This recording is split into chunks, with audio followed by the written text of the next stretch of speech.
and salutations. I am Cadet YASHWITHA. I can't let go of myself. I don't have to. For my feelings don't wither like a flower. For my smile doesn't fade like the moon. For my love doesn't end like the ocean. Flower withers, moon fades, and the ocean ends. I can't let go of myself. I don't have to. Honestly, it's quite intimidating to be standing up here and speaking to you all. But I hope that my emotions, my feelings will all be conveyed. Today, we will ponder upon a question that is often than not considered to be baseless. That is, who I truly am. How do I reconcile with all the parts of me? Our life is something that has been solely given to us and will ever remain truly ours. But it sure is disheartening if we have to live according to the expectations laid upon us. It is utter vain to lead a life unlike our heart desires, almost depriving ourselves of the very beauty of life and dismissing the very essence of it. People have an essence, but on top of that essence are so many things that make them who they are. So now, what makes me me? That's a question that I often tend to ask myself, but I end up wondering since I have so many quirks that make me me. Let's begin with the one that I've rather recently embraced. That is the poet. 2 monsoons back in time, the rain was pouring. That was when I realized I could listen to the soft patter on my roof and smell the stretch of wildflowers in the temperature that filled my lungs. That was the very moment that it struck me. Deep within me was a poet unleashed. And it's a boon for me to be able to write, put out my emotions onto the paper, though it is a sort of bittersweet torture of being brutally honest. Since only the ones who have been through the same kind of excruciating torture will be able to untangle your emotions. We poets ever so shamelessly exploit our experiences and put it out naked for the world to see. It is only when I've looked deep within myself, criticized every part of my being, and devoted myself to the process of selflessness is when I've been able to create something that the world hasn't conceived of yet. And people are such that they appreciate my work, artist's strokes, a musician's melodies, or even a dancer's graceful moves. Not because they entirely understand the meaning behind it, but rather the true essence of it, however, remains incoherent to them. Emotions, as I exist, make up a huge part of me. And within me are emotions that could create heavens in havoc, shine starlight in the darkest of days, churn up the deepest of oceans, and sing to sleep the most arduous of nights. Those emotions, however, exist within me and you, but it's your choice whether or not you acknowledge them. The poet in me is now awakened in the process of procuring my full potential, not just on a whim of being a teenager though. So, I go by my pen name, Blue Butterfly. Why Blue Butterfly specifically? Blue Butterfly is christened by a dear friend of mine. Butterflies symbolize metamorphosis, which I underwent by discovering my passion for poetry. Blue butterflies are considered to be rare and beautiful. That's what I am when I write. When I'm with no filters, I am me that no one else could be, and I'm me who doesn't want to be anyone else either. I am everything that I feel. I'm vulnerable to the paper in front of me, and that's what makes me anti-fragile. So another question here is, where do I draw inspiration for my poems? It's from the vast, boundless sky that gives me wings to fly towards my dream of being an astrophysicist. So you see, poetry and astrophysics are an inevitable part of me, perfectly laced into my existence. Now, what defines my existence?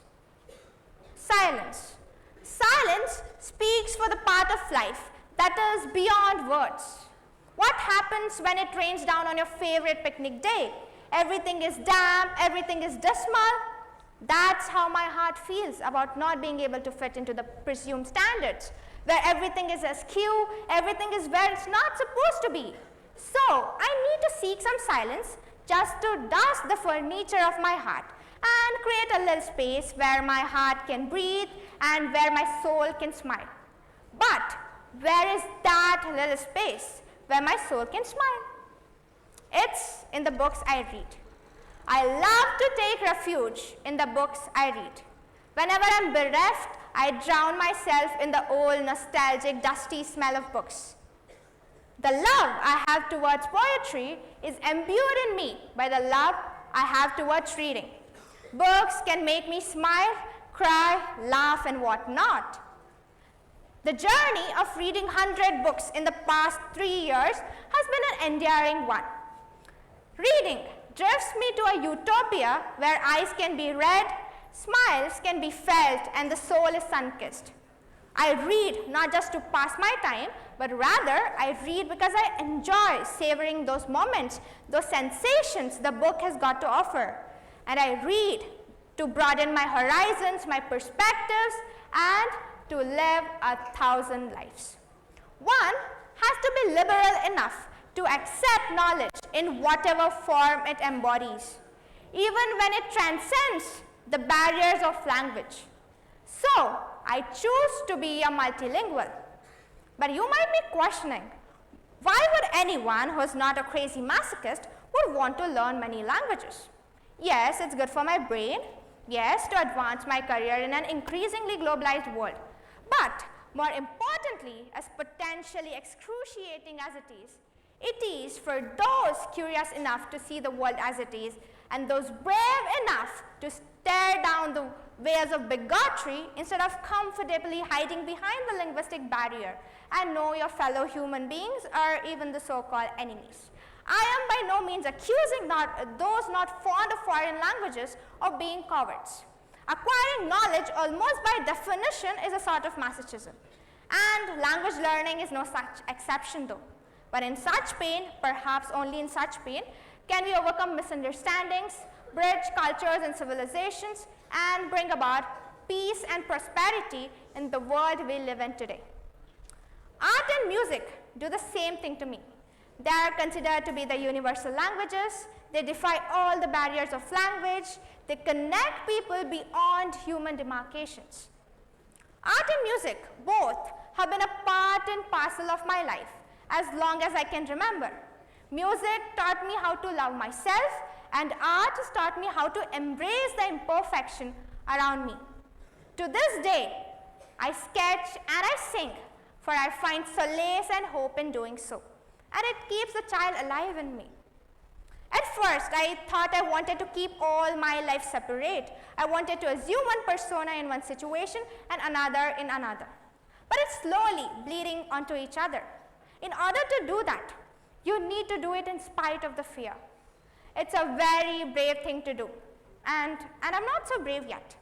I'm holding back a little bit, but the goal is to eventually just let go, enjoy being me, being all these different versions of me, letting all my quirks coexist and not hiding them from each other.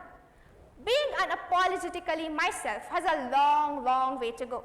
Maybe if I could make a wish, I would wish to be all the things that I'm now today. Nevertheless, everyone should be seen like a mosaic. When I chanced upon this enticing journey, it was beyond my understanding that fostering all these different quirks would enable me to paint poetry, read vast skies, or even speak emotions. And these very mosaics make up who I am now today. They are like the imperfect spots on the moon. The more they're visible, the more beautiful I am. The more imperfectly perfect I am. The journey of finding myself has been an endearing one. So, I've come a long, long way, and I've got a longer one ahead of me. Before I conclude, I would be reciting a poem of mine. Please don't mind my voice. Caught away in the frost and flame, A tango dance, we play this game. Your heart's a riddle, a cryptic sign. The frost that bites leaves me alone. Thank you.